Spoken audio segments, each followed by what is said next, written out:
Zakir Naik, the hate preacher, has said that it is un-Islamic for Muslims to wish Merry Christmas to their Christian cousins. What a shame, Mr. Naik. At least the Christian cousins are not hypocrites. They accept that they are not sure about the exact birth date of Jesus.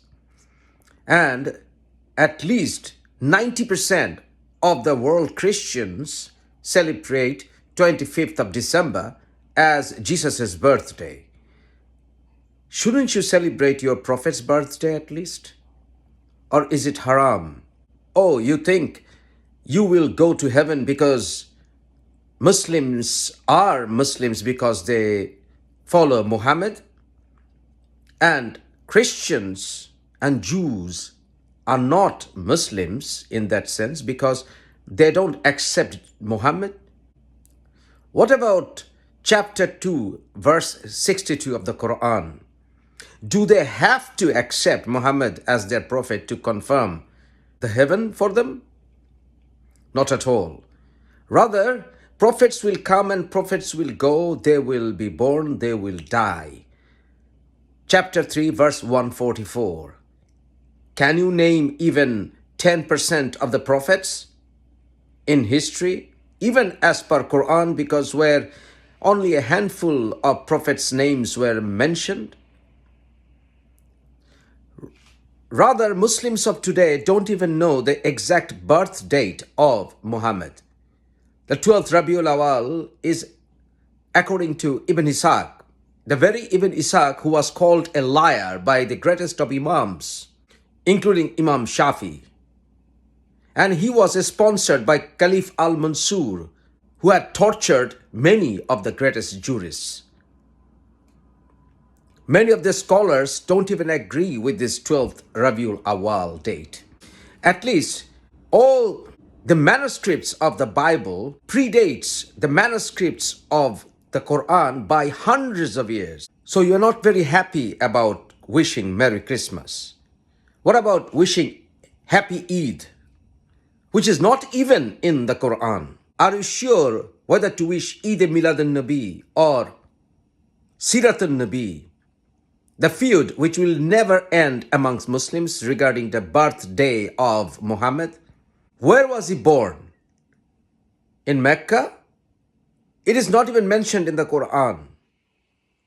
Where was Muhammad buried? In Medina?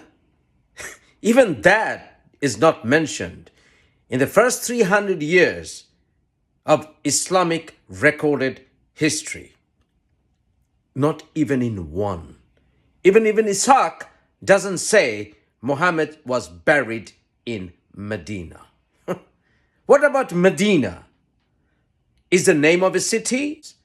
Or the word Medina was mentioned in Quran just to mean a city? Even when Moses visited Pharaoh, or even when Quran was describing the story of Abraham. How can the name of a city be city? Quran mentions the name Yathrib. How did it turn out to become Medina? It was Yathrib, then Taiba, then Medina. How? Why there isn't a single verse in the Quran to explain that? And you have to rely on hadiths which were written 300 years after Muhammad's alleged death. Explain that hypocrisy, Dr. Naik. There is not a single hadith before the 9th century. Only recensions. You can't even find a complete copy of the Sahih al-Bukhari before the 12th century, can you? And you can even find that with your Christian cousins in the British Library.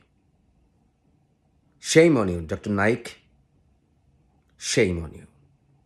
Rather, Christians call Jesus Son of God, but they don't worship Jesus the way you worship Muhammad. They don't care how Jesus used to brush his teeth or how he used to walk. or what food he used to like, etc. Rather, you copycat Muhammad in the name of following him. You have made Muhammad a god, and you don't even realize that. What a hypocrite you are. Rather, it is Muhammad who speaks in the Quran, chapter 69, verse 40. So wishing, rather, happy birthday to Muhammad is far more sacrilegious than wishing Merry Christmas, my dear Dr. Naik, the hate preacher. At least Jesus says that he judges as he hears. John chapter 5, verse 30. And he of himself can do nothing. At least he is honest about it, and he is giving credit to the Father in heaven. But what about the Quran? When Allah decides in conjunction with this prophet of yours. Chapter 33, verse 36. Allah and his prophet decide. Dr. Naik, Muslims believe in two gods, and they don't even realize it.